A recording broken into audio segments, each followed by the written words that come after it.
স্বাগত জানাচ্ছি বাংলা ভিশনের নিয়মিত আয়োজন এন মোহাম্মদ পাবলিক পার্লামেন্টের সাথে আছে তাইমুর রশিদ। আমার সাথে আজকে আলোচনার জন্য স্টুডিওতে উপস্থিত আছেন চারজন অতিথি, একজন একটু পরে এসে যুক্ত হবেন। আমার হাতে ডানে আছেন বিএনপির যুগ্ম মহাসচিব সৈয়দ ইমরান সালিম প্রিন্স, যুক্ত হবেন আমাদের সাথে এনডিএম এর চেয়ারম্যান ববি হাজ্জাজ। আমার হাতের বামে আছেন সিপিবির সভাপতি কাজী সাজ্জাদ জহির চন্দন, আছেন এনসিপির যুগ্ম সদস্য সচিব আলাউদ্দিন মোহাম্মদ। আপনাদের তিনজনকে স্টুডিওতে স্বাগত জানাচ্ছি। দর্শক, এন মোহাম্মদ পাবলিক পার্লামেন্টের আমাদের আজকের বিষয় তারেক রহমানের স্বদেশ প্রত্যাবর্তন, গণতন্ত্রের উত্তরণ। স্টুডিও আলোচনা শুরু করতে চাই বিএনপি যুগ্ম মহাসচিব সৈয়দ ইমরান সালিম প্রিন্স, আপনাকে দিয়ে বিষয়বস্তু যেমনটা বলছিলাম তার প্রত্যাবর্তন এবং গণতন্ত্রের উত্তরণ। বুধবার ফ্লাইটে উঠছেন তিনি, বিপুল লোক সমাগমে আশা করা হচ্ছে, যেখানে এরই মধ্যে আমরা দেখেছি নেতাকর্মীরা দেশের বিভিন্ন প্রান্ত থেকে ছুটে এসেছেন। প্রশ্নটা এভাবে রাখতে চাই, এই যে দীর্ঘ 5 আগস্টের পরে যখনই নির্বাচনের সংখ্যা উঠেছে, এক ধরনের কথা এরকম বলা হতো যদি তারেক রহমান দেশে ফিরেন তাহলে একমাত্র নির্বাচন হবে, এছাড়া আসলে কোনো কিছুতে নিশ্চিত না। এখন তো তিনি ফিরছেন, তার এই ফেরার মধ্য দিয়ে নির্বাচন নিয়ে সব সংখ্যা কি আসলে কেটে গেল কিনা? ধন্যবাদ আজকের এই শোতে আমন্ত্রণ জানানোর জন্য, এবং একই সাথে আমার সাথে যারা সহ আলোচক আছেন তাদেরকেও আমি ধন্যবাদ জানাচ্ছি, শুভেচ্ছা জানাচ্ছি। দর্শক শ্রোতা যারা দেখছেন শুনছেন তাদেরকেও শুভেচ্ছা জানাচ্ছি। আপনি যে প্রশ্নের অবতারণা করেছেন যে সেটা একটা বিশাল প্রশ্ন। এখন নির্বাচন নিয়ে যে আশঙ্কা, সেই আশঙ্কা তো থেকেই যাচ্ছে, কিন্তু নির্বাচন হতেই হবে। নির্বাচন যদি না হয় দেশ একটা মহা বিপর্যয়ের মধ্যে পড়ে যাবে। সেই বিপর্যয় থেকে দেশকে টেনে তোলা, এটা একটা মানে এরকম শক্তি আমি দেখছি না। তারেক রহমানের বাংলাদেশে প্রত্যাবর্তনের সাথে সাথে নির্বাচনের সংখ্যা কেটে যাওয়া, হ্যাঁ সেটাও কিছুটা ব্যাপার আছে, এবং একই সাথে গণতন্ত্রের পথ একটা উন্মুক্ত হয়ে যাওয়া। এবং আপনারা জানেন যে তারেক রহমান তিনি আওয়ামী দুঃশাসনে, জুলুম নির্যাতনের শিকার হয়ে নির্বাসনে থাকতে বাধ্য হয়েছিলেন, এবং দীর্ঘ নির্বাসনের পরিসমাপ্তি ঘটিয়ে তিনি আগামী 25শে ডিসেম্বর তিনি বাংলাদেশে প্রত্যাবর্তন করছেন। তার এই প্রত্যাবর্তনটা শুধুমাত্র একজন ব্যক্তির প্রত্যাবর্তন নয়, জুলুম নির্যাতনে নির্বাসনে থাকা একজন মজলুম নেতার প্রত্যাবর্তন। এবং তার এই প্রত্যাবর্তনের মধ্য দিয়ে আমরা যেই সারা বাংলাদেশে উচ্ছ্বাস আনন্দ দেখতে পাচ্ছি, তাতে আমার কাছে মনে হচ্ছে সেদিন ঢাকায় কোটি জনতার মহামিলন ঘটবে, এবং তাদের প্রাণের যে উচ্ছ্বাস সেদিন আমরা সেটা দেখতে পাবো। এবং এর মধ্য দিয়ে আমরা গণতন্ত্রের পথে নতুন করে যাত্রা শুরুর যে প্রত্যয় ব্যক্ত করেছিলাম, সেটা কিন্তু আমরা একটা সফলতার দিকে নিয়ে যেতে চাই। এবং একই সাথে আমরা বলতে চাই যে তারেক রহমানের এই বাংলাদেশে আগমনটা, এটা শুধুমাত্র উনি ব্যক্তি তারেক রহমান নন, তিনি একটা পরিবর্তনের বার্তা নিয়ে কিন্তু দেশে ফিরছেন।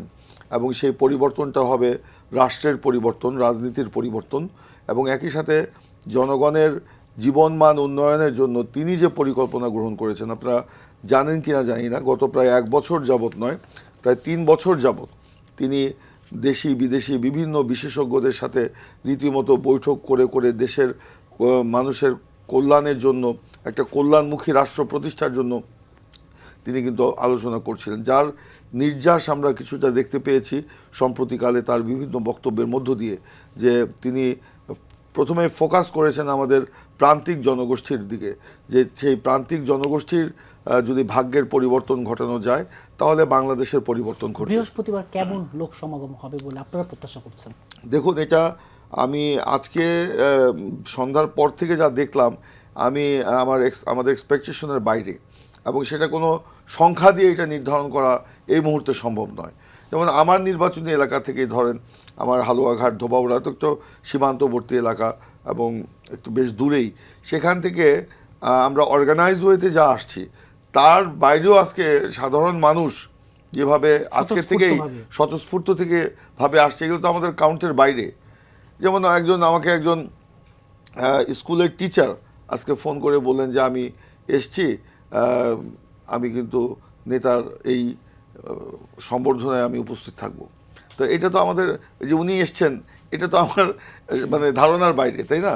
তো উনি একদম খুবই সিম্পল লাইফ লিড করেন, এবং কোনো রাজনীতির সাথেও নাই, কিন্তু তিনি আজকে এসছেন, নিশ্চয়ই তার কোনো একটা অঙ্গীকার বা অভিব্যক্তির থেকেই এখানে তিনি এসেছেন। সেই কারণে আমি বলছি, এটাকে আপনার কোনো সংখ্যা দিয়ে নির্ধারণ করা সম্ভব নয়। এখানে একটা আবেগের ব্যাপার, উচ্ছ্বাসের ব্যাপার, এবং তারেক রহমানকে যে আসলে একটা এক্সাইলে যেভাবে তাকে মানে রাখা হয়েছিল, যে বিদেশে নির্বাসনে রাখা হয়েছিল, যেটা অন্যায়, একটা অত্যাচার, একটা নিপীড়ন, একটা দমন, সেইটার বিরুদ্ধে তিনি কিন্তু লড়াই করে গেছেন এবং সেই লড়াইয়ে তিনি কিন্তু জিতেছেন, জনগণ জিতেছে।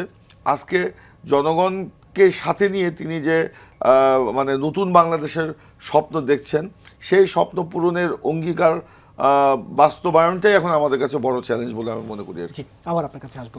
সিপিবির সভাপতি কাজী সাজ্জাদ জহির চন্দন, এই যে সৈয়দ ইমরান সালি প্রিন্স বলছিলেন রাজনীতির মাঠেও এই আলোচনাটা আছে যে তারেক রহমান শুধু একজন ব্যক্তি হিসেবেই প্রত্যাবর্তন করবেন, এই যে একটা পরিবর্তনের বার্তা নিয়ে তিনি দেশে ফিরবেন, আপনি কি মনে করেন? ধন্যবাদ যারা আমাদের অনুষ্ঠান দেখছেন, সম্মানিত দর্শক শ্রোতাদের। প্রথমত হলো যে তারেক রহমান একটি দলের প্রধান, উনি দেশে ফিরবেন স্বাভাবিকভাবে, সেটাকে আমরা স্বাগত জানাবো। এবং পরবর্তী যে কথাটা আপনি বললেন পরিবর্তনের বার্তা, সেটা তো আগামী দিনে আমরা বুঝতে পারবো। কারণ আমরা তো আসলে বাংলাদেশটা একটা নৈরাজ্যকর পরিস্থিতির মধ্যে কিন্তু আমরা আছি, একটা অনিশ্চয়তার মধ্যে আমরা আছি, একটা আতঙ্কের মধ্যে আছি। আমাদের যে মহান মুক্তিযুদ্ধ হয়েছিল, মুক্তিযুদ্ধের ভেতর দিয়ে যে বাংলাদেশ আমরা প্রত্যাশা করেছিলাম, সেই বাংলাদেশ তো আমরা পাইনি।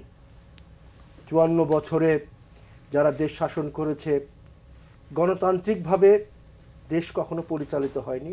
বারবার আমাদেরকে অভ্যুত্থান করতে হয়েছে ভোটাধিকারের জন্য, গণতান্ত্রিক বিধি ব্যবস্থা প্রতিষ্ঠার জন্য। আমরা আশা করব নিশ্চয়ই আগামীতে নির্বাচন হবে, সেই একটা অবাধ নিরপেক্ষ নির্বাচন, যেই কাজটা অন্তর্বর্তী সরকারের দায়িত্ব, সেই নির্বাচনটা সুষ্ঠুভাবে হোক। আমরা চাই নির্বাচনে সাধারণ মানুষ ভোট দিতে পারুক, তাদের ভোটাধিকার তারা প্রয়োগ করুক। আমরা বলতে চাই, মানুষ শেখ হাসিনা সরকারের আমলে 3টা নির্বাচনে তাদের ভোটাধিকার প্রয়োগ করতে পারিনি। সেই দিক থেকে বিবেচনা করে আমরা দেখার অপেক্ষায় কি পরিবর্তনটা হয়। আর সামগ্রিকভাবে যেটা বলতে চাই সেটা এই, যে আসলে এটা আমাদের সঙ্গে অনেকে পার্থক্য করতে পারেন বা আমাদের সঙ্গে ভিন্ন মতো থাকতে পারে। আমরা মনে করি যে ব্যবস্থায় দেশটা পরিচালিত হচ্ছে, এই ব্যবস্থার যদি পরিবর্তন না করা যায়, টোটাল সিস্টেমটার কথা বলতেছি, তাহলে আসলে বাংলাদেশে কখনো তার কাঙ্ক্ষিত লোকে বাংলা যেতে পারবে না। আপনার একটা ছোট্ট উদাহরণ দিয়ে আমি বলি, ধরেন শেখ হাসিনা 16 বছরের ফ্যাসিস্ট শাসনে যে ব্যবস্থা কায়েম করে রেখেছিল, সেই ব্যবস্থা কিন্তু এখন বহাল আছে। এবং এই ব্যবস্থার কারণেই কিন্তু আমরা এখন লক্ষ্য করছি যে নব্য ফ্যাসিবাদের এই সময়কালে একটা উত্থান আমরা দেখতে পাচ্ছি। তো ব্যবস্থা বদলের সংগ্রাম বা ব্যবস্থা বদল যদি আমরা না করতে পারি, তাহলে খুব বেশি কিছু পাবো বলে মনে হয় না। তবে দেশটা একটা গণতন্ত্রের পথে চলুক, সেটা আমাদের প্রত্যাশা। গণতান্ত্রিক বিধি ব্যবস্থা প্রতিষ্ঠিত হোক, মানুষ যেন তার ভোটাধিকার প্রয়োগ করতে পারে। একটা নির্বাচনের ভেতর দিয়েই দেশের সব সমস্যার সমাধান হয়ে যাবে সেটা আমরা মনে করি না। এটা একটা প্রক্রিয়ার ব্যাপার। তবে মূল যে বিষয়টা হলো সেটা এই, বাংলাদেশ এখন যে অবস্থায় আছে সেখান থেকে বেরিয়ে আসতে হলে একটা অবাধ নিরপেক্ষ নির্বাচন হওয়া খুব জরুরি। নির্বাচন হতেই হবে, যদিও নির্বাচন নিয়ে সংশয় আমরা দেখতে পাচ্ছি। সাম্প্রতিক কতগুলো ঘটনা ঘটেছে, যেটা আমরা বলার চেষ্টা করেছি, এটাকে নির্বাচনকে বানচাল করার জন্যই ঘটনাগুলো ঘটানো হয়েছে, যেটা খুবই দুর্ভাগ্যজনক। এবং কারা ঘটাচ্ছে সেটা সবাই জানছেন, সবাই দেখছেন। আমাদের স্বাধীনতা বিরোধী শক্তি, দক্ষিণপন্থী প্রতিক্রিয়াশীল শক্তি, তারাই ঘটনাগুলো ঘটাচ্ছে। এবং এই ঘটনা ঘটিয়ে তারা নির্বাচনকে প্রলম্বিত করার চেষ্টা করছে। তা আমাদের বিবেচনায় মনে হচ্ছে যে নির্বাচন হবে, এই নির্বাচনটা হতেই হবে এবং বাংলাদেশটাকে একটা গণতান্ত্রিক বিধি ব্যবস্থার জায়গায় বাংলাদেশটাকে নিয়ে যেতে হবে। আবার আপনার কাছে আসবো। আলাউদ্দিন মোহাম্মদ, এই যে কথাগুলো বলা হচ্ছে, যে এইমাত্র যে কথাগুলো বলা হলো, যে নৈরাজ্য, অনিশ্চয়তা, এক ধরনের আতঙ্কের মাঝে দেশ, এমন বাস্তবতায় আমরা যে ব্যবস্থা বদলের কথা বলছিলাম, সেই সংগ্রাম চলছে, এমন বাস্তবতায় তারেক রহমানের প্রত্যাবর্তন এনসিপি আসলে কি দৃষ্টিতে দেখছে? আপনাকে ধন্যবাদ, আমার বিজ্ঞ সহালোচকবৃন্দ এবং যারা দেখছেন সবাইকে শুভেচ্ছা জানাচ্ছি। প্রথমত আমরা অন্তর্বর্তীকালীন সরকারের শাসন অথবা দেশ পরিচালনা দেখলাম। একই সাথে আমরা এটাও দেখলাম যে বাংলাদেশে আসলে আমরা গণঅভ্যুত্থান যতটা আনন্দের বিষয়, গণঅভ্যুত্থানের পরের সময়টা ততটা সংকটের, এবং এই সংকট উত্তরণের জন্য আসলে গণঅভ্যুত্থানের সময়কার যে জাতিগত ঐক্য দরকার হয় তার চেয়ে আরও বড় ধরনের ঐক্য দরকার হয়। আর একটা বিষয় আসলে আপনার ধ্বংসের জন্য অনেক বেশি মেধাও লাগে না, ধ্বংসের জন্য অনেক বেশি আপনার মানে এফোর্টও দিতে হয় না। ধ্বংস একটা কালেক্টিভ, বলাই তো হয় সৃষ্টি করতে অনেক সময় লাগে, ধ্বংস করতে মুহূর্ত। এখন ধরুন সৃষ্টির যে সময়টার যে আপনার একটা জাতিগত ঐক্য লাগে, ধৈর্য লাগে, একটা আপনার পদ্ধতিগত প্রক্রিয়ার মধ্যে দিয়ে যেতে হয়, এবং এটা সময় লাগে। তো এই সময়ে বাংলাদেশে এমন একটা অবস্থায় এসেছে, বিএনপির সম্মানিত ভারপ্রাপ্ত চেয়ারম্যান তারেক রহমানের দেশে প্রত্যাবর্তন, আমি মনে করি যে এটা আসলে আমাদের রাজনীতির মোড় ঘুরিয়ে দিবে। আর একটা বিষয় হলো যে একটা বড় আশঙ্কা অথবা মানে সব কিছু নিয়ে একটা অনিশ্চয়তা রয়ে গিয়েছে এখন পর্যন্ত। আমরা মনে করি যে অনিশ্চয়তার একটা অবসান ঘটবে, এবং স্বাভাবিকভাবে যদি এটা আগে ঘটতে পারতো হয়তো বা আমরা আরও অনেকগুলো স্যাবোটেজ, অনেকগুলো বিপদ থেকে বাঁচতে পারতাম। বাট দেরিতে হলেও এটা যে হতে যাচ্ছে, এটা আমার মনে হয় এটা বাংলাদেশের প্রতিটি নাগরিক, ইভেন যারা তারেক রহমানকে, তার পার্টিকে ভোট দিবেন না কিংবা যারা তার কট্টর বিরোধী, তাদের কাছেও আমার মনে হয় এটা একটা স্বস্তির যে অন্তত আপনি কাউকে পাচ্ছেন যার সাথে আপনি খেলতে পারবেন, আপনি নির্বাচনে প্রতিযোগিতা করতে পারবেন, প্রতিদ্বন্দ্বিতা করতে পারবেন। আর এনসিপির পক্ষ থেকে দেখেন, এনসিপি কী চায় আসলে? এনসিপি তো মানে সামহাও এইবার নির্বাচনে অংশগ্রহণ করছে, কিন্তু এই নির্বাচনটা এনসিপির জন্য নির্বাচনে অংশগ্রহণটাই মুখ্য। এখানে নির্বাচনে আসলে কি ফল হবে না হবে আমরা কার্যত আসলে ওইভাবে তাকাচ্ছি না। আমরা দেখতে চাচ্ছি যে বাংলাদেশে এই তরুণ প্রজন্ম 3টা নির্বাচনে ভোট দিতে পারে নাই। এখন আমাদের অনেকের কাছে 3টা নির্বাচনে ভোট দিতে পারে নাই যেমন একটা মানে ইয়ের বিষয়, যে এটা মানে মনে হচ্ছে যে অনেক বড় লস হয়ে গিয়েছে। যে তরুণ তার জীবনে ভোট দিতে পারে নাই, তার জন্য কিন্তু এটা লসের না, তার জন্য আসলে একটা ভিন্ন বাস্তবতা। তার জন্য 24-এর গণঅভ্যুত্থানের পরে 26-এর নির্বাচন হলো একটা নতুন দিগন্ত। সে বাংলাদেশের গণতন্ত্রকে নতুন করে জানবে, নতুন করে দেখবে, শিখবে। তো তার কাছে আসলে আমরা কি বার্তা নিয়ে আসবো, তাকে আমরা কি গণতন্ত্র উপহার দেবো? আমরা বারবার বলেছি 14 নির্বাচন আপনার স্বাভাবিকভাবে এখন 153 আসন আনকনটেস্টেড সংসদে চলে গিয়েছে। 18 নির্বাচনে আপনার আমি সবাই জানি, ধরেন 24 নির্বাচন একই।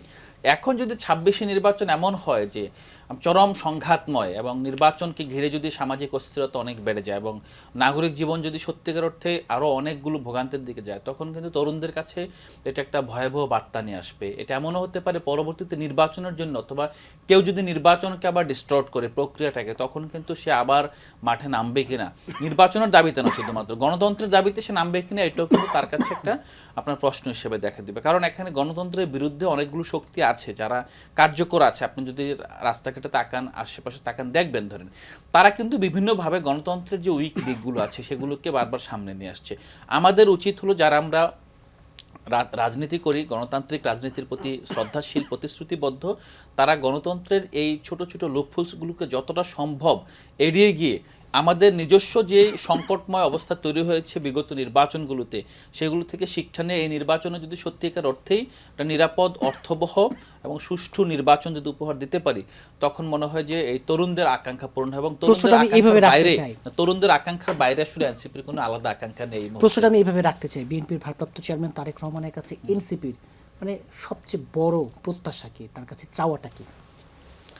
সবচেয়ে বড় প্রত্যাশা হলো যে বিএনপি একটা পাগলা ঘোড়া, এখন উনি ঘোড়ার পিঠে চড়বে, চাবুক ধরবে এবং এটাকে শক্তিশালী ব্যাগে একটা সংহত উপায় নিয়ে যাবে। কারণ আমরা আসলে আমি বিএনপিকে ভোট দেবো না, হ্যাঁ, হয়তো বা ভাইও দেবেন না, কিন্তু আমরা চাই বিএনপি সঠিক পথে থাকুক, আমরা চাই অন্যান্য রাজনৈতিক দলও সঠিক পথে থাকুক। এখন সবচেয়ে বড় যে শক্তিটা, যার প্রতি অনেক মানুষের প্রত্যাশা, অনেক মানুষের এখানে আপনার অংশগ্রহণ আছে, সেই শক্তিটা যে কোনোভাবে আপনার নড়বড়ে থাকুক, সেটা আসলে আমরা কেউ চাই না। আবার আপনার কাছে আসবো। স্টুডিওতে স্বাগত জানাচ্ছি এনডিএম চেয়ারম্যান ববি হাজার আপনাকে। যেমনটা বলছিলাম, আজকে আমাদের এন মোহাম্মদ পাবলিক পার্লামেন্টের বিষয় তারেক রহমানের স্বদেশ প্রত্যাবর্তন, গণতন্ত্রের উত্তরণ। যে কথাগুলো হচ্ছিল যে তারেক রহমানের দেশে ফেরা, শেষ যেই কথাটা আলাউদ্দিন মোহাম্মদ বলছিলেন যে তারেক রহমানের দেশে ফেরাটা রাজনীতিতে এক ধরনের মোড় ঘুরিয়ে দেবে, অনিশ্চয়তা, সেটা নির্বাচন হোক, সামনের দিনের ভবিষ্যৎ নিয়েও যত অনিশ্চয়তা সব কেটে যাবে, অবসান ঘটবে। আপনিও তাই মনে করেন কিনা? জি, আপনাকে অসংখ্য ধন্যবাদ, আপনি সহ সকল আলোচক বৃন্দদের এবং বাংলা ভিশনের সকল শ্রোতাকে আমার সালাম এবং শুভেচ্ছা। অবভিয়াসলি আগামী 25 তারিখে দিকে আমরা অনেকেই বা আমরা সকলেই অ্যাকচুয়ালি পুরো দেশবাসী তাকিয়ে আছে, বিকজ অনেক প্রত্যাশা আছে, তার জন্য তাকিয়ে আছে। ওনারাও আমি যা কথা শুনছিলাম, সবারই অনেক প্রত্যাশা আছে, জনতার অনেক প্রত্যাশা আছে। অনেক কারণে এই প্রত্যাশাগুলো আরো বেশি বেড়েছে লাস্ট 2-1 মাসে বা কয়েক সপ্তাহে। দেশে অরাজকতা বেড়েছে, অনেক ধরনের আশঙ্কা বেড়েছে।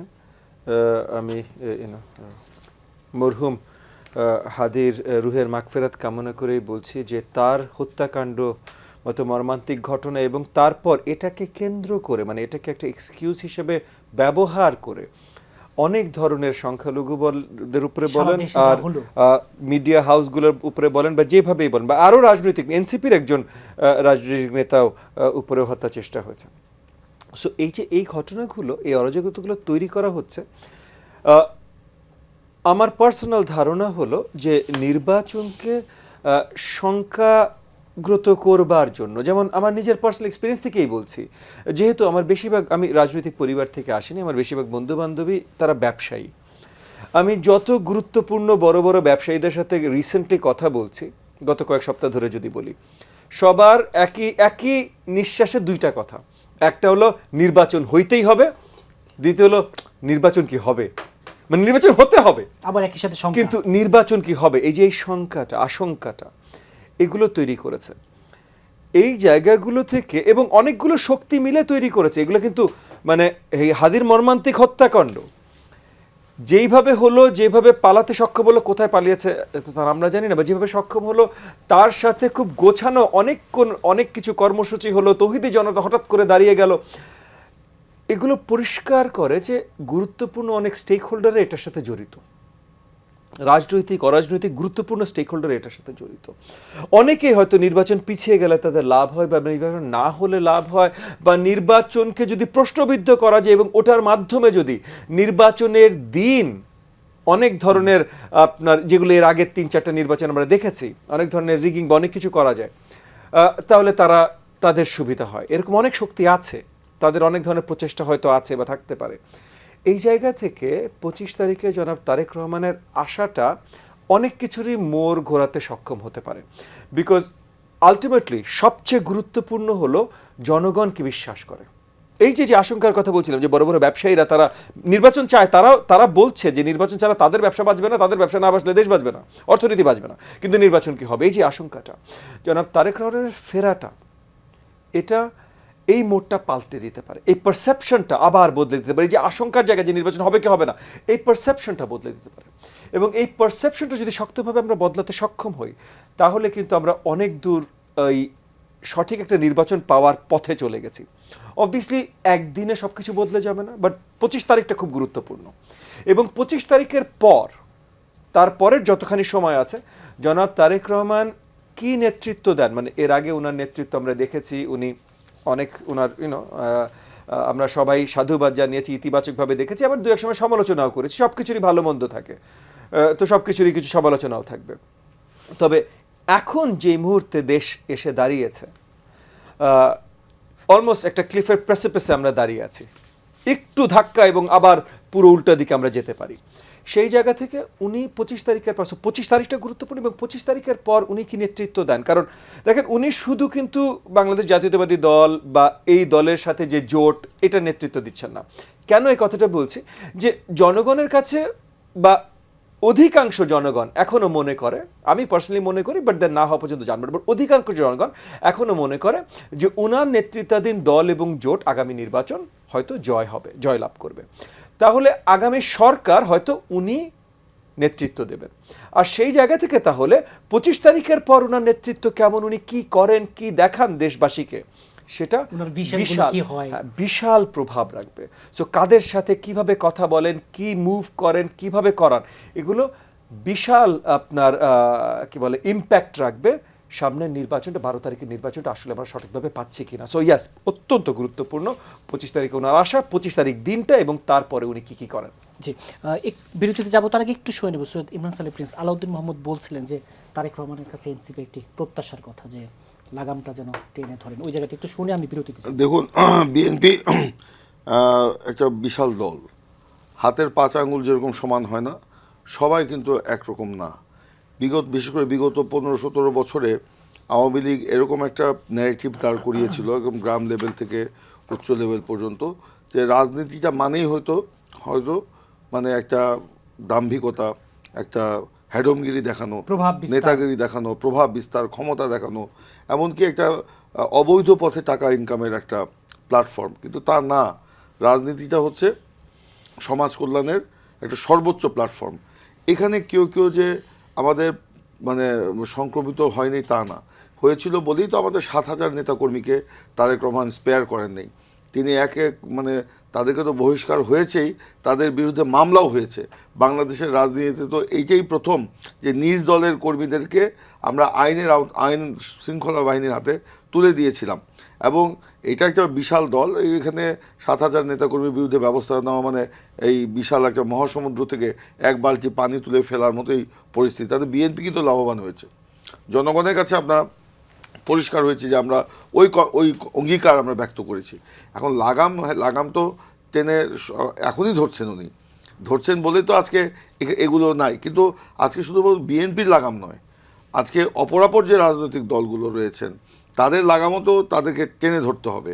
এই ধরুন এনসিপির কথাই বলছেন, এনসিপির বিরুদ্ধে তো বহু অভিযোগ, তাই না? তাদের লাগামটা কে টেনে ধরবে? কিংবা ধরেন জামাত ইসলাম, তাদের লাগামটা কে টেনে ধরবে? তারা তো আমাদের বিরুদ্ধে প্রপাগান্ডা চালিয়ে যাচ্ছে, কিন্তু তাদের যে চাঁদাবাজি, তাদের যে ধর্ষণ, তাদের যে নারী নির্যাতন, তাদের যে আপনার অপকর্মে, এটা পার্সেন্টেজ অনুযায়ী যদি ধরেন তো বিএনপির থেকে অনেক পার্সেন্টেজ তাদের ওখানে বেশি। কিন্তু তাদের কয়জনের বিরুদ্ধে তারা ব্যবস্থা নিয়েছে? এমনকি এমন অনৈতিক কাজ তাদের নেতাকর্মীরা করে বা করেছে, তাদের কয়জনের বিরুদ্ধে তারা ব্যবস্থা নিয়েছে? আমি এনসিপির কথা বলছি না, আমি জামাত ইসলামের কথা বলছি। এনসিপিও তাদের 2-4 জনকে নিয়েছে, যেমন প্রশাসনের রদবদলের ক্ষেত্রে তাদের কোনো নেতা প্রভাব বিস্তার করেছিল, তাদের বিরুদ্ধে শত কোটি টাকার লেনদেনের একটা অভিযোগ ছিল, বহিষ্কার করেছে। যেমন ধরেন তাদের একজন, যদিও তাদের সরাসরি নেতা না, কিন্তু ছাত্র প্রতিনিধি হয়ে হয়তো সরকারে ছিল, তার এপিএসের বিরুদ্ধে কোটি টাকার আপনার লেনদেন বা ব্যবসার একটা বা কী বলে দুর্নীতির একটা অভিযোগ হয়তো ব্যবস্থা নিয়েছে। কিন্তু আমরা সামগ্রিক অর্থেই রাজনীতির যে খারাপ দিকগুলো রয়েছে সেটার লাগামটা আমরা টেনে ধরতে পারছি কি না, সেটাই হচ্ছে বড় জিনিস। শুধুমাত্র বিএনপির লাগাম নয়, আমরা রাজনীতির যে খারাপ কতগুলো দিক গত 15 বছরে আওয়ামী লীগ প্রতিষ্ঠিত করে গেছে, সেগুলো লাগাম টেনে ধরাটাই এখন আমাদের কাছে বড় চ্যালেঞ্জ। আর সব রাজনৈতিক দলই। আর এখানে একটু কথা বলি যে আমাদের চন্দন ভাই, উনি বলেছেন যে তারেক রহমানের এই পরিবর্তনটা মানে আগামী দিনেই বোঝা যাবে। আজকে দেখেন, আমরা যে পরিবর্তনের কথা বলেছি, আজকে এই যে 2016 সাল থেকে বলে আসছি, আমাদের রাষ্ট্র কাঠামো মেরামতের কথা ভিশন 2030 মাধ্যমে বলেছি, 27 দফার মাধ্যমে বলেছি, 31 দফার মাধ্যমে বলেছি। সর্বশেষ আমরা জাতীয় ঐকমত্য কমিশনের বৈঠকে আমরা মানে সকল দল মিলে, যেমন অনেক ক্ষেত্রে বিএনপি ওইগুলো বিশ্বাস করতো না বা ধারণ করতো না, কিন্তু ঐক্যমত্যের ভিত্তিতে একটা কিছু করার চেষ্টা থেকে আমরা কিন্তু আমাদের অনেক অবস্থান থেকে আমরা সরে এসে একটা ঐক্যমত্য করার চেষ্টা করেছি। এটাই তো রাষ্ট্র কাঠামো মেরামতের পরিবর্তন। তবে হ্যাঁ, উনি যে কথাটা বলেছেন চন্দন ভাই, একদিনেই কিন্তু সব পরিবর্তন আসবে না। এই জন্যই আমরা বলেছি যে ঐকমত্য কমিশনের যেভাবে আপনার ইয়েটা এসছে, মানে পরিবর্তনের বিষয়টা এসছে, এটাকে আগামী 5 বছরের মধ্যে পরে আর পরিবর্তন হবে না, বা 5 বছর বা 7 বছর পরে দেখা গেলো এই পরিবর্তনকে আবার পরিবর্তন করতে হবে বাস্তবতার আলোকে, তখন কি আমরা সেটা পরিবর্তন করব না? সেই জন্য পরিবর্তনের যে বিষয়টা, সংস্কারের যে বিষয়টা, এটা চলমান। এই জন্যই আমরা বলি এটা একদিনেই বা একটা নির্বাচনের মাধ্যমেই এটা সম্ভব না। এটা আমাদের সকলে, যেমন আমাদের নেতা তারেক রহমান বলেছেন যে আমরা সকলে মিলে দেশ গড়ব, আমরা একা না। এবং যে কারণে ওনার বক্তব্যে দেখেছেন বিভিন্ন মানে রাজনীতির বিভিন্ন বিষয়কে তিনি কিন্তু অ্যাকোমোডেট করছেন। কাজী সাজ্জাদ চন্দন, যে সৌদি ইমরান সালে প্রিন্স বলছিলেন শুধু বিএনপির মতো বড় দল নয়, সব দলেরই তার লাগাম টেনে ধরার আগামী দিনের রাজনীতির জন্য, এই জায়গাটি একটু বলবেন। সাথে যুক্ত করতে চাই, প্রধান নির্বাচন কমিশনার বলছেন যে তারা এবার সব অপবাদ ঘোচাতে চান, সুন্দর নির্বাচন উপহার দিতে চান। একই সাথে শঙ্কার কথা বলছেন যে ময়মনসিংহের পোশাক শ্রমিক যে দীপু, সেই দীপু হত্যার মতো আরও অনেক ঘটনা ঘটার শঙ্কা আছে। যদি এমন শঙ্কায় থেকে যায়, নির্বাচন দিন শেষে কতটা উৎসব মুখর হবে? এবং এই যে দীপু দাসের পরিবারের দেখভালের দেখলাম আজকে দায়িত্ব গ্রহণ করলো রাষ্ট্র, শিক্ষা উপদেষ্টা গেলেন, এই সব কিছু ঘটনা ঘটার পরে সরকারের টনক নড়ে কেন? ধন্যবাদ। বিষয়টা আপনাকে এভাবে ভাবেন, নির্বাচন কমিশনার যেমন বলেছেন যে একটা সুন্দর নির্বাচন উনি দেবেন, আমাদের প্রধান উপদেষ্টা উনি বলেছেন যে এমন নির্বাচন হবে যে বাংলাদেশে এরকম নির্বাচন হয় নাই। এখন আমাদের দেশে একটা কথা আছে আর কি, যে অতি ভক্তি চোরের লক্ষণ। এই শব্দটার মিনটা অর্থটা এরকম দাঁড়ায় যে আপনার বেশি ভালো বলাটা মানে কি এটা খারাপের দিকে সম্ভাবনা আছে কি, সেই প্রশ্নটা কিন্তু আরও চলে আসে। আপনি নির্বাচন করবেন, নির্বাচন কমিশনার বলেছেন আমরা চাই সেটা হোক, একটা সুষ্ঠু নির্বাচন হোক, নির্বাচন কমিশন তার দায়িত্ব পালন করুক। অতীতের যত গ্লানির কথা বলেছেন, হ্যাঁ এটা করলে তো ভালো। আমরা তো সেই 14, 18 বা 24-এর সেই নির্বাচন কমিশনকে আমরা দেখতে চাই না। আমরা চাই নির্বাচন কমিশনের যে কথাটা বলেছেন সেটা কথাটা বাস্তবায়িত হোক। বাংলাদেশে যেটা হলো যে একটা কথা প্রবাদ আছে, ডাক্তার আসিবার পূর্বে রোগী মারা গেল। আমাদের অবস্থা হচ্ছে এরকম, ঘটনাগুলো ঘটছে এবং এটা সরকার একটা নিশ্চুপ, একটু নীরব, কোনো কিছু বলছে না। এটা তো হতে পারে না। এবং জনমনে তো একটা শঙ্কা, একটা সন্দেহ দেখা দিয়েছে যে এরাই করাচ্ছে কিনা ঘটনাগুলো, একটা শঙ্কা তো আছে সেখানে।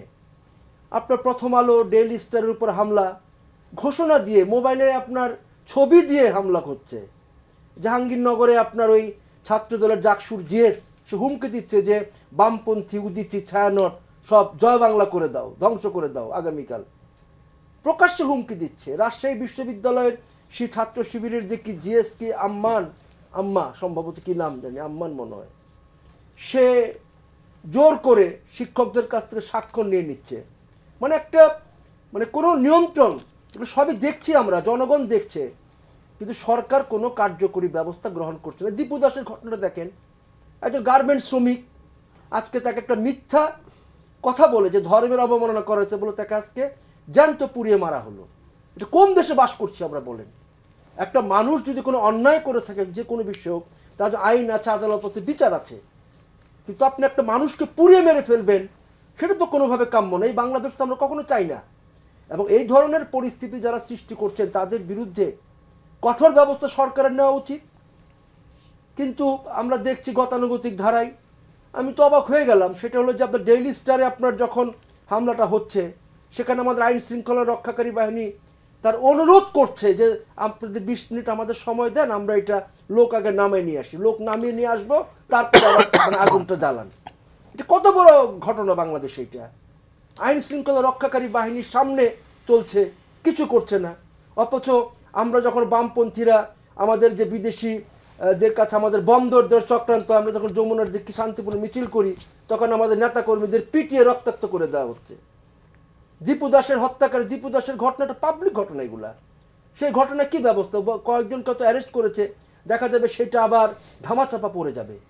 কিন্তু এই যে ঘটনাগুলো ঘটছে বাংলাদেশে, এই ঘটনাগুলো বাংলাদেশটাকে পেছনের দিকে নিয়ে যাওয়ার যে চক্রান্ত, এই চক্রান্ত শুধু তো বাংলাদেশে বসে হচ্ছে না, এখানে বিদেশি শক্তিগুলো চক্রান্তের সাথে জড়িত। এবং দেখেন এই যে ওসমান হাদি হত্যাকাণ্ডকে কেন্দ্র করে, নিশ্চয়ই আমরা হত্যাকাণ্ডের নিন্দা, আমরা জানি হত্যাকারীর বিচারের কথা আমরা বলেছি, আমরা কারো হত্যাকাম্য আমাদের কাছে হতে পারে না রাজনীতিবিদ হিসাবে। এবং পরবর্তী দেখলাম এই হত্যাকাণ্ডকে কেন্দ্র করে খুব পরিকল্পিতভাবেই আপনার বিভিন্ন জায়গায় হামলাগুলো পরিচালনা করা হচ্ছে, এবং এতে লাভ হচ্ছে কার? লাভ হচ্ছে আমার বিবেচনায় দক্ষিণপন্থী প্রতিক্রিয়ার শক্তি, লাভ হচ্ছে জামাত ইসলাম, লাভ হচ্ছে পতিত স্বৈরাচারে, লাভ হচ্ছে আমেরিকা সহ বিদেশি যে দেশগুলো তাদের, লাভ হচ্ছে তাদের। আবার আপনার কাছে আসবো। এনডিএম চেয়ারম্যান ববি হাজার, যে সরকারের নির্বিকার ভূমিকার কারণ এবং আসলে লাভ হচ্ছে কার?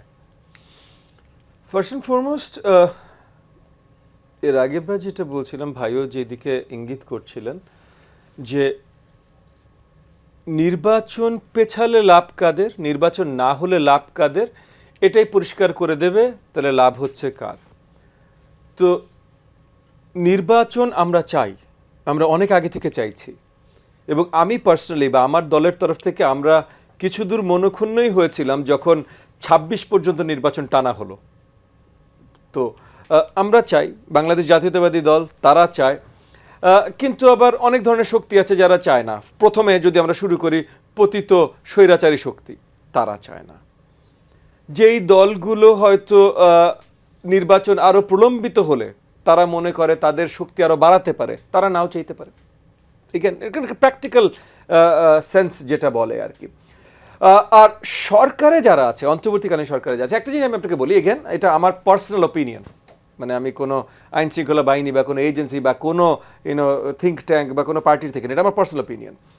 এই পর্যন্ত যা কিছু হয়েছে, মানে ওসমান হাদির মর্মান্তিক হত্যাকাণ্ড, তারপর যতগুলো মানে এরকম মর্মান্তিক ঘটনা ঘটানো হয়েছে, সন্ত্রাসের কর্মকাণ্ড হয়েছে, এটার প্রেক্ষাপটগুলো পুরোপুরি যদি আমরা জাজ করি তাহলে কিছু দূর পরিষ্কার হয়, এগেন আমার ওপিনিয়ন, আমার ধারণা, কিছু দূর পরিষ্কার হয় যে বড় স্টেক হোল্ডারদের সহযোগিতা ছাড়া এটা হয় নাই। এবং এই বড় স্টেক হোল্ডারের ভেতরে সরকারের অংশীদার থাকার একটা বড় সম্ভাবনা আমি পার্সোনালি অ্যাটলিস্ট দেখি। মানে আমি বলছি না পুরা সরকার বা ডক্টর মোহাম্মদ ইউনূস মানে প্রথম এটা বলছি না, বাট সরকারের একটা অংশ এটার সাথে জড়িত বলে আমি ধারণা করি। এবং সরকারের যেই অংশই জড়িত আছে, যদি থাকে, আমি ধারণা করি, বাট তাই বলে যে এটা আছে তা তো না, যদি থাকে তাহলে তাদের তারা কি চায়, কেন তারা এটা করছে, হতেই পারে তাদের ক্ষমতা আরেকটু আরো লম্বা সময় ধরে থাকতে পারে, বা সরকারের ভেতর থেকে আমরা একদম শুরু থেকেও কিন্তু অনেকের মুখে শুনেছিলাম যে তারা সরকারে আছেন কিন্তু তারা সাপোর্ট করেন একটা বিপ্লবী সরকার। যেই সরকারে তারা আছেন সেই সরকারকে তারা সাপোর্ট করেন না, তারা সাপোর্ট করেন একটা বিপ্লবী সরকার। বিপ্লবী সরকার মানে কি তারা পরিষ্কার করেন না, বাট এটুকু পরিষ্কার বিপ্লবী সরকার মানে একটা গণতান্ত্রিক সরকার না। নির্বাচন ব্যতীত যারা এই মুহূর্তে সরকারের গদি দখল করতে চেষ্টা করতে পারে বা চিন্তা করে করতে পারে তারা। এবং এখানে ওই যেটার একটু আগেও আলোচনা হয়েছে, বিদেশি কিছু ব্লগারও আছে, তারা এটার সাথে সঙ্গ দিচ্ছে, তাদের একটা প্রচেষ্টা আছে। কিন্তু বিদেশ থেকে ইউটিউবে দুটো ভিডিও ছেড়ে বাংলাদেশে পুরো অরাজকতা ছড়িয়ে দিয়েছে, এটা বিশ্বাস করাটাও আসলে ফুলস মিস্টেক হবে। কারণ এইখান থেকে অনেক বড় বড় স্টেক হোল্ডার সহযোগিতা আছে বলে, তো এই স্টেক হোল্ডারদেরকে আখ্যায়িত করে যদি আমরা সামনে পরিষ্কার আগাতে পারি তাহলে আমার কাছে মনে হয় যে আরো সহজে আমরা নির্বাচনের পথে যেতে পারি। জি, আলাউদ্দিন মোহাম্মদ, এই যে সামনে নির্বাচনের পথটা আরো সহজ হবে কিভাবে, গত কয়েকদিন যা হলো সেগুলোকে কাটিয়ে? সামনে নির্বাচনের পথ সহজ করার একটা বড় উপায় হলো যে যারা নির্বাচনে অংশগ্রহণ করবে, রাজনৈতিক দলগুলো আছে, তারা একটা কার্যকর ঐক্যে আসতে পারে কিনা। ঐক্যের কথা বলছেন? কারণ আসলে আমরা যতই বলি না কেন, এখানে ত্রিমুখী একটা অনৈক্য তৈরি হয়েছে। যদি আপনি বলেন ত্রিমুখী হলো, একটা হলো যে আপনার আর্চ রাইভাল যারা গুপ্ত ঘাতক হয়ে গিয়েছে, তারা আপনাকে এখানে ওখানে বিভিন্নভাবেই আপনাকে আক্রান্ত করবে, বিএনপিকেও করবে, জামাতকেও করবে, চন্দন ভাইকেও করবে, আমাকেও করবে। এইটার সাথে কিন্তু আমরা আমাদের আভ্যন্তরীণ যে সংঘাত অথবা গণতান্ত্রিক প্রতিযোগিতার প্রতিদ্বন্দ্বিতা, এটাকে আলাদা করতে পারছি? আমরা কিন্তু পারছি না। আমরা কিন্তু ধরেন মানে উৎখাতকৃত যে স্বৈরাচার, তাদের সাথে আমাদের যে বিরোধিতা, আবার আমরা যারা সবাই মিলে উৎখাত করলাম তাদের বিরোধিতার মধ্যে কোনো দাগ টানতে পারছি, ফারাক টানতে পারছি? আমার মনে হয় আমরা অনেক বেশি ঘোলাটে করে ফেলছি। যত দিন যাচ্ছে আপনার মার্জিনগুলো বেশি মিলিয়ে যাচ্ছে।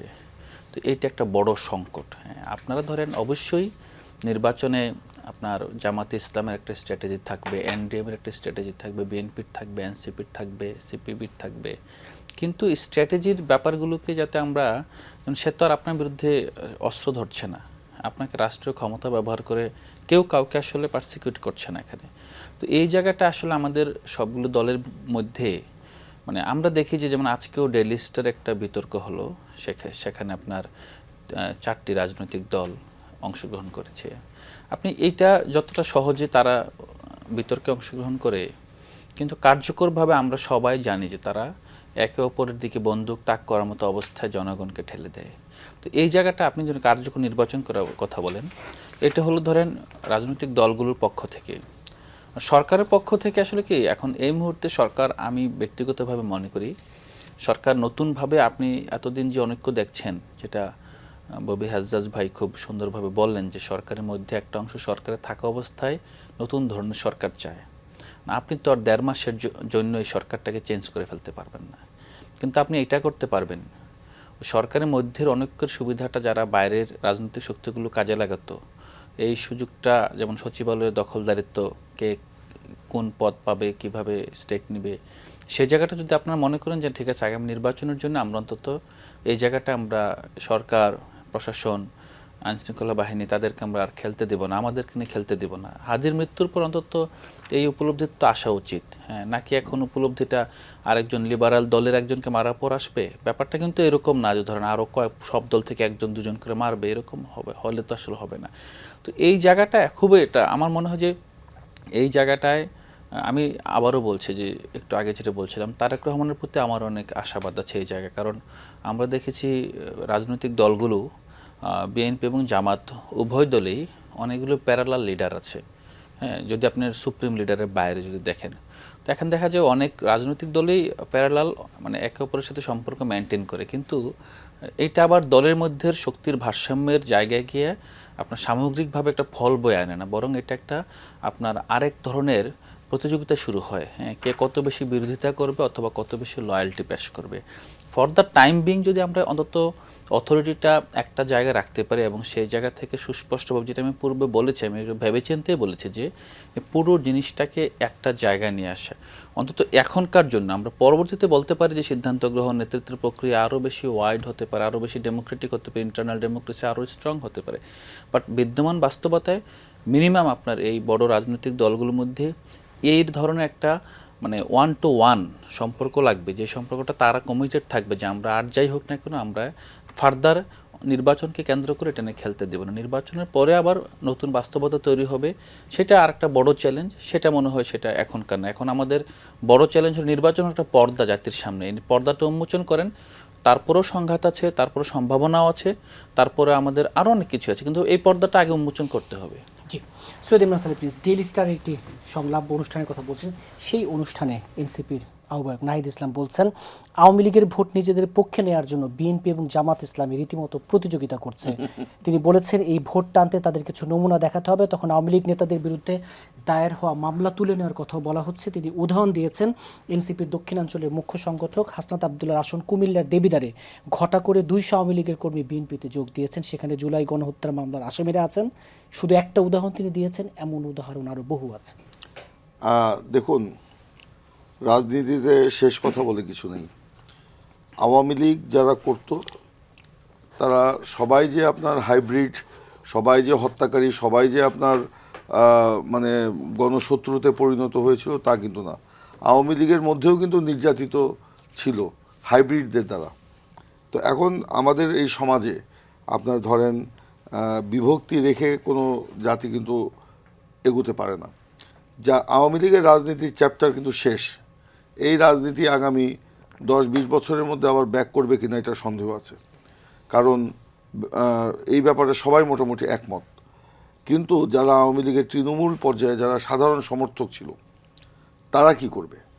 তারা তো এক ধরনের একটা আতঙ্কের মধ্যে সবসময় থাকে। দেখা গেল এই যে আপনারা বললেন বিএনপি, জামাত, এনসিপির কথা কেন বাদ দিলেন আমি জানি না, কারণ এনসিপি আহ্বায়ক নিজে এই কথা বলছেন, এই জন্য। আপনার উদাহরণ আছে, এরকম উদাহরণ আমরাও দিতে পারি, বুঝছেন? যেমন ধরেন আমার এলাকাতে যারা এনসিপির মানে মানে নতুন নেতা হিসাবে আবির্ভূত হচ্ছেন, কিংবা বৈষম্য বিরোধী ছাত্র আন্দোলনে যারা নেতা হিসাবে আবির্ভূত হয়েছেন, তারা কোনো না কোনোভাবে আওয়ামী লীগ পরিবারের সাথে কেউ কেউ জড়িত ছিলেন। তো এই ধরেন এখন তো কিন্তু তারা আপনার নতুনভাবে আবার নেতা হিসেবে আবির্ভূত হচ্ছেন। তো আমরা তো সেদিকে আঙুলটা দিতে চাচ্ছি না। আমি যে কথাটা বলছিলাম যে এই যে যারা একদম মানে গ্রাম পর্যায়ে যারা আছে তাদেরকে তো অভয় দিতে হবে, দিচ্ছি আমরা বলছি যে না আপনারা থাকেন, আপনাদের কোনো সমস্যা নাই, আমরা সকলের নিরাপত্তা আমরা বিধান করব। কিন্তু যারা দুর্নীতি করেছে, যারা লুটপাট করেছে, যারা গণহত্যা চালিয়েছে, যারা দমন নিপীড়ন করেছে, জনগণের ভাগ্য নিয়ে ছিনিমিনি খেলেছে, তাদের ব্যাপারে আইন অনুযায়ী ব্যবস্থা হবে। সেই ব্যাপারে আমাদের কোনো ছাড় নেই। এখন যে একটি স্পেসিফিক যে একটা এলাকার কথা বলা হয়েছে এটা আমার ঠিক জানা নেই। তবে আপনার ধরেন এই যে আপনার ধরেন মামলার কথা যে বলা হচ্ছে, সবসময় আমাদের দিকে এটা ইঙ্গিত করা হয় যে মামলাগুলো নাকি আমরা করেছি এই যে হত্যাকাণ্ডের ঘটনার সাথে। হ্যাঁ, অনেকেই করেছে, যারা ভুক্তভোগী, যারা ক্ষতিগ্রস্ত, যারা নির্যাতিত হয়েছে তারা করতেই পারে। কিন্তু সেই মামলায় এমনও তো অনেক আছে যে মানে অনেক ব্যবসায়ী যারা হয়তো এই ঘটনার সাথে জড়িতই না। যেমন ধরেন আমার এলাকাতেই যে হালুয়াঘাটে একটা জমি নিয়ে গণ্ডগোল, সেখানে একটা পক্ষকে ঢাকার একটা মামলায়, ঢাকার একটি হত্যা মামলায় তাদেরকে আপনার কি বলে আসামি করে দেওয়া হয়েছে 8-10 জনকে, 10 জনকে সম্ভবত। ঢাকা মানে মানে ঢাকায় তারা আসছে কিনা কোনো দিন এটা আমার জানা নেই, এটা সন্দেহ আছে, কিন্তু তাদেরকে কিন্তু এই করা হয়েছে। এবং কারা করেছে এটা কিন্তু আজকে আমরা সবাই জানি, এটা নিয়ে পত্রপত্রিকায় তো এসছে। যারা ওই জমি জমার নিয়ে জমি জায়গা দখল করতে চায় তাদেরকে ঘায়েল করার জন্য তাদেরকে আপনার ঢাকার সেই মামলায় আসামি করে দেওয়া হয়েছে। তো এখন যদি বলেন যে এখন তো ওই লোক কথার কথা যে যার বিরুদ্ধে এই মানে যার বিরুদ্ধে মামলাটা করা হয়েছে, যার জমি দখল করা হয়েছে, তারা তো প্রতিনিয়ত আমার সাথে কথা বলছে, তারা বিএনপিতে যোগদান করতে চায়। এখন যদি তর্কের খাতিরে ধরলাম তাদেরকে, যদি আমি বিএনপিতে সুযোগ দিই, এখন আপনি যদি বলেন যে অমুক হত্যার মামলার আসামি বিএনপিতে মানে নিয়ে নেওয়া হলো, এটা কি ধোপে টিকবে? কখনোই টিকবে না। যেমন ধরেন ঢাকার একজন ব্যবসায়ী আমাকে বলেছেন যে কোথায় তার মানে বরিশালের কোন হত্যা মামলায় তাকে জড়িত করা হয়েছে, সে বরিশালের জীবনে কোনো দিন যায় নাই। তো এখন তারপরে মামলা প্রত্যাহারের জন্য কেউ কেউ তার অফিসে গিয়ে তার কাছ থেকে আর্থিক সুবিধা দাবি করেছে, এবং সেটা উনি আগামী কিছুদিনের মধ্যে উনি বলছেন যে আমি দেখব। উনি নাকি একদম গভর্নমেন্টের উচ্চ লেভেলেও কথা বলেছেন, নাহলে উনি প্রেস কনফারেন্স করে বলে দিবেন যে কারা তার কাছে গিয়েছিলেন। তো আজকে এইগুলো বলে তো আসলে লাভ নেই। আমরা বলতে চাই আমরা নিরাপদ একটা বাংলাদেশ গড়তে চাই। এখানে আওয়ামী লীগ যারা করেছে, যে আমি বললাম যে তারা কি তৃণমূলে যারা থাকেন তাদেরকে এই দেশে বসবাস করার কোনো সুযোগ আমি দিব না? অবশ্যই তাদেরকে সংশোধন হওয়ার সুযোগ। তবে তারা যদি এখন যে আওয়ামী লীগ যে 2 রাজ্য সৃষ্টি করতে যাচ্ছে বিদেশে বসে, শেখ হাসিনা কিংবা তার দলবল, যে আপনার সেই 2 রাজ্যের সাথে যদি এরা জড়িত হয়, অবশ্যই এদের কারো আপনার ক্ষমা নেই। আরেকটু কথা বলি এখানে, আচ্ছা, এখানে যে বিষয়টা এসছে, যেমন ধরেন ববি হাজাজ ভাই বলছেন বড় বড় ব্যবসায়ীরা নির্বাচন চায়। নট অনলি বড় ব্যবসায়ী, ছোট ব্যবসায়ী, কৃষক। আমি কয়েকদিন আগে ভোরবেলা আমার এখানে মানে কৃষি শ্রমিকদের হাট বসে ভোরবেলা, এই যেমন ধান কাটায় যারা আর কি, আমি ফজরের নামাজ পড়ে হাঁটতে হাঁটতে বাজারে গিয়েছিলাম। সেখানে তাদের সাথে বসে চা খেলাম, পিঠা খেলাম, গল্প করলাম। একটাই কথা বলে, বাবা নির্বাচন কবে, ভোট কবে। এই যে তাদের মধ্যে কিন্তু একটা মানে আশঙ্কা যে ভোটটা না হলে কিন্তু তাদের নিরাপত্তা থাকতেছে না, তাদের নিরাপদ কর্মক্ষেত্র থাকতেছে না, নিত্য প্রয়োজনীয় দ্রব্যমূল্য এখনও কিন্তু আপনার তাদের ক্রয় ক্ষমতার বাইরে চলে যাচ্ছে। এমনকি তারা বলতেছে এই যে ধান কাটতে যাচ্ছে তাদের যে মজুরি, সেই মজুরিটা এবার কিন্তু অন্যান্য বছরের তুলনায় অনেক কম। তো সে কারণে সেটাও কিন্তু তারা একটা অনিশ্চয়তার মধ্যে থাকতেছে। তারাও একটা নিশ্চিত জীবন চায়। তারা মনে করে নির্বাচন যদি হয়, একটা গণতান্ত্রিক সরকার যদি প্রতিষ্ঠিত হয়, জনগণের সরকার যদি প্রতিষ্ঠিত হয়, তাদের মানে জীবনের নিরাপত্তা বা তাদের যে কর্মের যে নিশ্চয়তা, তাদের মজুরির যে নিশ্চয়তা, সেটা তারা পাবে। কাজী সাজ্জাদ জহির চন্দন, একটি বিষয়ে 4 জনের মন্তব্য শুনে অনুষ্ঠান শেষ করব। বাংলাদেশ বিরোধী বিক্ষোভকে ঘিরে দিনভর উত্তাল দিল্লি এবং কলকাতা। গত আগস্ট থেকেই মূলত ঢাকা দিল্লি সম্পর্কে যে টানাপোড়েন, সেটা সাম্প্রতিক এই কয়েকদিনের ঘটনার প্রভাবে একেবারে তলানিতে গিয়ে ঠেকলো। 2 দেশই তাদের হাইকমিশনারকে পাল্টাপাল্টি তলবের ঘটনা ঘটেছে। এই যে ঢাকা দিল্লি সম্পর্ক আর কি স্বাভাবিক হবে না? অবশ্যই স্বাভাবিক হবে। সমস্যাটা তো আপনার ঢাকা দিল্লি যে সংকট বা সমস্যা বলছেন, তার চেয়ে বড় সমস্যা হলো যে উগ্রবাদী শক্তি, তাদের যে আস্ফালন আমাদের দেশে যেমন, এবং সেই দিল্লিতেও আমরা তেমনই দেখলাম। এরা তো ধরেন বাংলাদেশে যদি সাম্প্রদায়িক শক্তি বা দক্ষিণপন্থী শক্তির উত্থান ঘটে, তাহলে ভারত এখন ক্ষমতায় আছে মোদী সরকার, যারা আরএসএস হিন্দুত্ববাদের স্লোগানের রাষ্ট্র ক্ষমতায় আছে, তাদের জন্য একটা ভালো ফল নিয়ে আসতে পারে। 26-এর পশ্চিমবাংলায় রাজ্য বিধানসভা নির্বাচন, বাংলাদেশের এই ঘটনা বিজেপির জন্য একটা সুবিধা নিয়ে আসতেছে, আর ভারতবর্ষের ঘটনা আমাদের এখানে একটা সুবিধা নিয়ে আসতেছে। আমাদের দেখতে হবে বাংলাদেশের মানুষ এবং ভারতের মানুষ, আমাদের মধ্যে বন্ধুত্ব আছে, আমরা মানুষ, সাধারণ জনগণের বন্ধুত্ব, মৈত্রী এবং ঐক্য অটুট আছে। কিন্তু যারা দেশ পরিচালনা করছে, তারা তাদের ইন্টারেস্টে, তারা তাদের রাজনীতিক হীন স্বার্থে এই শক্তিগুলোকে ব্যবহার করছে। এবং শুধু বাংলাদেশ না, এটা দেখবেন আপনার উপমহাদেশ, এশিয়া বিভিন্ন দেশেই কিন্তু আজকে এই ধরনের আনরেস্ট একটা পরিস্থিতি তৈরি করা হচ্ছে। তা আমাদের বিবেচনায় মনে হয়েছে আমরা অবশ্যই ভারতের যে কর্তৃত্ববাদী আচরণ তার বিরুদ্ধে আমরা অবশ্যই আছি। ভারতের সাথে আমাদের 54টা নদীর পানি সংকট হয়ে আছে, 51টা নদী বাদ দিয়ে দিয়েছে তারা, সেটা বিরুদ্ধে আমরা আছি, আমরা হিস্সা চাই। কিন্তু ভারতের সাধারণ মানুষ, ধরেন আপনার আজকে বাংলাদেশে যে এই দীপু দাস বা শ্রমিক, কয়েকদিন আগে ভারতও তো আমরা শুনলাম কি নাম আফরাজুল নামে একজন মালদাতে কুপিয়ে হত্যা করা হয়েছে। মানে এরা তো সবাই শ্রমিক, এরা দিনে মাথার ঘাম পায়ে ফেলার উপার্জন করে এবং এই সুযোগে লাভবান হয় সেই উগ্র সাম্প্রদায়িক শক্তি, দেশ বিরোধী শক্তি এবং যারা দেশ শাসন করছে তাদের এটা লাভ হয় এবং এই সম্পর্কটাকে যত বেশি আপনার জিয়ে রাখা যায়। তো আমরা আশা করব ভারত বাংলাদেশের সম্পর্ক ভালো হবে, হওয়া উচিত, কারণ পৃথিবীতে প্রতিবেশী দেশের সাথে তো একটা সম্পর্ক আমাদের রাষ্ট্রনীতি, তাই একটা ভালো সম্পর্ক থাকা। কিন্তু তার মানে এটা না যে কর্তৃত্ববাদী কোনো কিছু আচরণ করবে সেটা মেনে নেওয়া, সেটা না, কিন্তু বন্ধুত্বপূর্ণ সম্পর্ক সেটা আমরা চাই এবং আমরা আশা করি সেটা সামনের দিনে সেটা হবে, সেটা আমাদের একটা আশা অবশ্যই আছে। ববি আজাদ, এই যে ভারতের সাথে বন্ধুত্বপূর্ণ সম্পর্ক হবে কিভাবে যখন এত অমীমাংসিত সব ইস্যুকে পাশ কাটিয়ে শুধু এই সংখ্যালঘু কার্ড নিয়ে যখন ভারত খেলার চেষ্টা করে, এবং আজকের যে সংকট এটার জন্য তো মূলত এই ইস্যুটাই দায়ী। জি, দেখেন, প্রথমত একটা জায়গা থেকে আমাদের সব আলোচনা শুরু হওয়া দরকার, কারণ আমরা দেখেছি অনেকেই, স্পেশালি অনেক উগ্রবাদীও আছে, অনেক তরুণরাও আছে যারা খুব বেশি চিন্তা না করে অনেক সময় কথা বলে ফেলে। ভারত একটা ইমার্জিং গ্লোবাল পাওয়ার, এখনও গ্লোবাল পাওয়ার হয়নি, বাট ইমার্জিং। আমরা তার বগুলের ভিতরে ছোট একটা দেশ। কথায় কথায় মানে এগেন আমরা আমাদের সার্বভৌমত্ব চাই, ভারতের সাথে যে সম্পর্ক আগে ছিল সেটা আর কখনো হতে দেব না। ন্যায্যতার সম্পর্ক চাই, শুধু ন্যায্যতা না, হয়তো এর আগে যে মানে আমাদের সর্ট অফ ক্ষতি হয়েছে সেখানে কিছু ক্ষতিপূরণও চাইবো, সেটা অ্যাজ অ্যাসাইড। আপনি ভারতকে থ্রেটেন করে শক্তভাবে আপনার এখানে সব কিছু চালাতে পারবেন, এটাও আসলে সক্ষম মানে বুদ্ধিমানের চিন্তা হবে না আর কি। কিন্তু আমরা দেখেছি উগ্রবাদীরা অনেক ধরনের আলোচনা করে যেখানে আর কি ভারতেও কিন্তু এখন উগ্রবাদী সরকার, ভাই যেটা বলছিলেন, ভারতেও উগ্রবাদী সরকার, ভারতের উগ্রবাদী সরকার, তারা সরকারে এসেছেই কিন্তু মুসলমান বিরোধী উগ্রবাদ চেতনা বাতাস দিয়ে, হিন্দুত্ববাদের জোয়ার। হ্যাঁ, হিন্দুত্ববাদ। সো হিন্দুত্ববাদ মানেই কিন্তু মুসলমান বিরোধী, এটা অন্য কিছু না, কিন্তু এটা ভেরি স্পেসিফিকলি মুসলমান বিরোধী হিন্দুত্ব, তাদের বিজেপির হিন্দুত্ববাদ।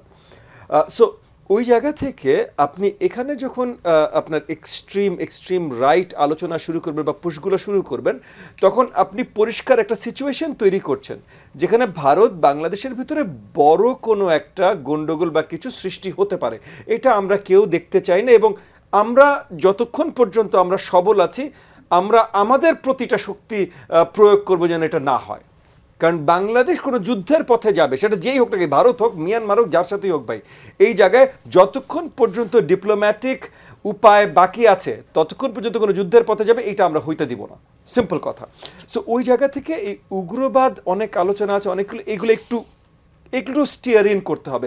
ভারত কিন্তু গত 16 মাস ধরে আমাদের বিরুদ্ধে উগ্রবাদ করে যাচ্ছে, ভারতীয় মিডিয়া আমাদের বিরুদ্ধে অপপ্রচার প্রোপাগান্ডা করে যাচ্ছে, এবং এই অপপ্রচার প্রোপাগান্ডা ফাইট করবার জন্য মাননীয় প্রধান উপদেষ্টা এবং উপদেষ্টা মণ্ডলীর সাথে আমরা বারংবার বসেছি। একবার তো তারাও আমাদের সকলকে দাওয়াত দিয়েছিল, সব রাজনৈতিক দলকে একবার দাওয়াত দিয়েছিল। কিন্তু দুঃখজনক হলো যে অন্তর্বর্তীকালীন সরকার অনেক কাজের মতো এই কাজটাও তারা শক্তভাবে করে নাই। তো ওই জায়গাতে গ্লোবালিও আমরা আমাদের নিউজটা, মানে ভারতীয় প্রপাগান্ডা ভেঙে সত্যটা আমরা সঠিকভাবে প্রচার করতে সক্ষম হই নাই। কিন্তু এখন এগুলোর আমাদের অনেক প্রয়োজন আছে, এবং ভারতের সাথে শত্রুতা আমরা চাই না, আমরা একটা সঠিক ধরনের সম্পর্ক রাস্তায় আবার ফিরে আসতে চাই। আলাউদ্দিন মোহাম্মদ, ছোট্ট করে বাংলাদেশ ভারত সম্পর্কের ভবিষ্যৎ। আমাদের তিনজনে খুব যা বলার বলে ফেলছে। আমার মনে হয় আমি একটা ছোট্ট বিষয় বলতে পারি, সেটা হলো বাংলাদেশের ভারত বিরোধিতা শুরু হয় কিন্তু ভারতের আচরণ দ্বারা না। বাংলাদেশে ভারত বিরোধিতা শুরু হয় বাংলাদেশ সরকারের ভারতপন্থী অথবা ভারতের কাছে নতজানু আচরণের দ্বারা। আমরা যদি গত 15 বছরে দেখি যে 15 বছরে ভারত এখানে প্রবেশ করেছে বাংলাদেশ সরকারের মাধ্যমে। আবার ডক্টর ইউনূস সরকার যদি বলেন, ইউনূসের একটা গ্রামে গঞ্জে সাপোর্ট আছে, কারণ সে ভারতকে বিভিন্নভাবে, আমরা যতটুকু দেখেছি আর কি, মানুষ যতটুকু বুঝে আর কি, তারা মনে করে যে ভারতকে ইউনূস চাপে রেখেছে, এই জন্য ইউনূসের প্রতি একটা প্রচ্ছন্ন সমর্থন আছে। অন্যান্য বিষয় আলাদা বিষয়। ভবিষ্যতে যে সরকার আসবে অথবা এখন যে রাজনৈতিক দলগুলো আছে, হ্যাঁ এটা সত্য, আমি এটা ভাইয়ের সাথে কিংবা যারা দেখছে আমি নিজে দেখেছি যে দক্ষিণপন্থী শক্তির উত্থান আছে, গণতন্ত্র বিরোধী শক্তির উত্থান আছে, এখানে বিভিন্ন আপনার শক্তি আছে যারা আসলে এই রাষ্ট্রকে অন্য ধরনের রাষ্ট্র করতে চায়। কিন্তু এটা সত্য আমাদেরকে মাথায় রাখতে হবে যে ভারতের সাথে ডিল করবে তো বাংলাদেশ সরকার, ভারতের জনগণ, বাংলাদেশের জনগণ সেই সম্পর্কটা জনগণের জন্য ছেড়ে দেন, আমরা সেখানে যাব, শপিং করব, ওরা এখানে আসবে, সেটা আসবে।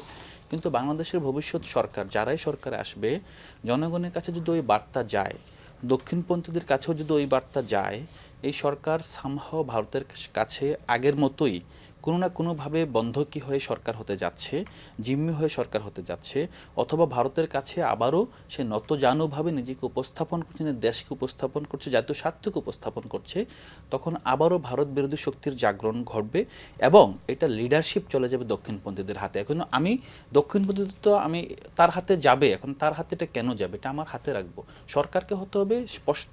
এবং আরেকটা লাস্ট কথা, আমরা বারবার বলি যে you can change your neighbour, but আমরা আন্তর্জাতিক সম্পর্কে আরেকটা বিষয় বলি, you can change your neighbour's behaviour. আমাদেরকে বুঝতে হবে যে আমাদের এখানকার যেই প্রেক্ষাপট আছে, জনগণ, সরকার সব মিলে এমন একটা জায়গা তৈরি করতে হবে যে ভারত তার বিহেভিয়ারকে সামহাও যেন পরিবর্তন করবে। রাইট। জি, অনুষ্ঠান একেবারে শেষে সৈয়দ ইমরান সালেহ প্রিন্স, বিএনপি একটি বড় দল, যদি জনগণের ভোটে আপনারা নির্বাচিত হন, বাংলাদেশ ভারত সম্পর্কে সমীকরণ কি হবে?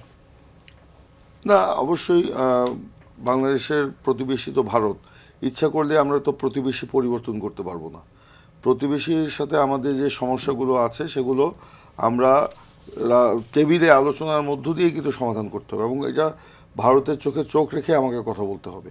এবং আমার যে ন্যায্য অধিকার, যে চন্দন ভাই যা বললেন যে আমাদের 54টা নদী, 51টা নদীর মধ্যে তারা বাদ দিয়ে দিয়েছে, সীমান্ত হত্যা, তিস্তার এখনও আমরা কোনো সমাধানই পেলাম না।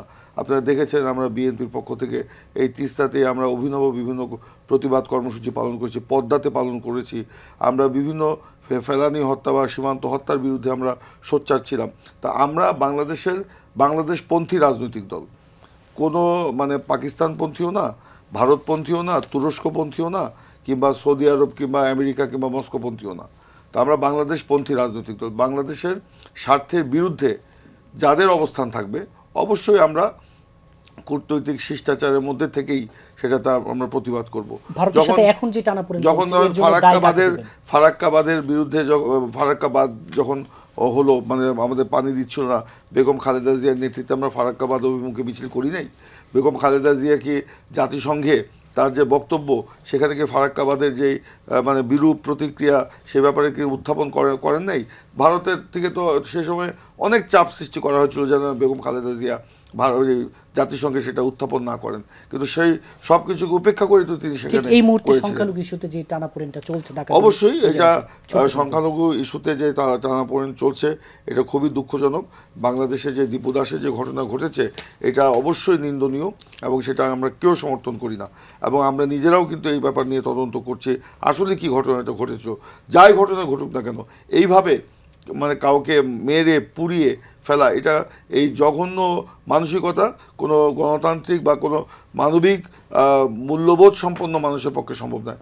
আজকে বাংলাদেশে মানে সুপরিকল্পিতভাবে একটা উগ্রবাদের একটা উত্থান ঘটানো হচ্ছে, এবং সেই উগ্রবাদের উত্থানটা এমনভাবে ঘটানো হচ্ছে, দেখেন কোথায় কোথায় টার্গেট করেছে। আপনার ধরেন যে হিন্দুকে মেরে আপনার পুড়িয়ে দেওয়া হলো, ডেইলি স্টার, প্রথম আলোর মতো একটা লিডিং মিডিয়া হাউসকে আপনার পুড়িয়ে দেওয়া হলো, ছায়ানট এবং উদীচির মতো মানে সাংস্কৃতিক সংগঠন, তারা রিনাউন্ড, তাদেরকে আপনার সেইগুলো সব পুড়িয়ে দেওয়া হলো। এইসব পুড়িয়ে দিয়ে এইসব যাতে সারা বিশ্বে এটা একটা মানে আলোড়ন সৃষ্টি হয়ে যায় বাংলাদেশ উগ্রবাদীদের দখলে, রং দেওয়ার চেষ্টা করা হচ্ছে।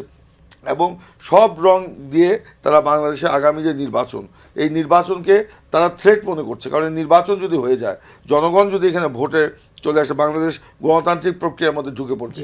এবং এই কারণেই দেখেন বিএনপি, আমি 1 মিনিটে শেষ করি, বিএনপি এই গণ অভ্যুত্থানের পর থেকেই কিন্তু দ্রুত নির্বাচনের কথা বলে আসছে। তখন কিন্তু আমাদেরকে নিয়ে অনেকে ট্রল করেছে, হেসেছে যে বিএনপি এখনই নির্বাচন চায়, কেন নির্বাচন চায়? এখনই ক্ষমতায় যেতে চায়। নো, ক্ষমতায় যাওয়ার জন্য নয়, দেশকে এই উগ্রবাদ এবং এই অস্থিরতা এগুলোর থেকে মুক্ত রাখার জন্য বিএনপি চেয়েছিল। আজকে যারা ট্রল করেছিল তারাই কিন্তু আজকে বলছে বিএনপির সেই অবস্থান সঠিক ছিল। সেই কারণে একমাত্র দ্রুত নির্বাচন, এবং যেটা বলেছেন নির্বাচন হতেই হবে, সেই নির্বাচনের মধ্য দিয়ে আমরা এই উগ্রবাদের বিরুদ্ধে আমরা অবস্থান করব। উগ্রবাদের বিরুদ্ধে যেরকম আমাদের অবস্থান থাকবে, ফ্যাসিবাদের বিরুদ্ধে, আধিপত্যবাদের বিরুদ্ধে সমান অবস্থান চারজনকে থাকবে। আজকে স্টুডিওতে সময় দেওয়ার জন্য ধন্যবাদ। দর্শক, এন মোহাম্মদ পাবলিক পার্লামেন্ট আজ এ পর্যন্তই। আগামী শনিবার আবারও দেখা হবে। সে পর্যন্ত ভালো থাকুন, সুস্থ থাকুন।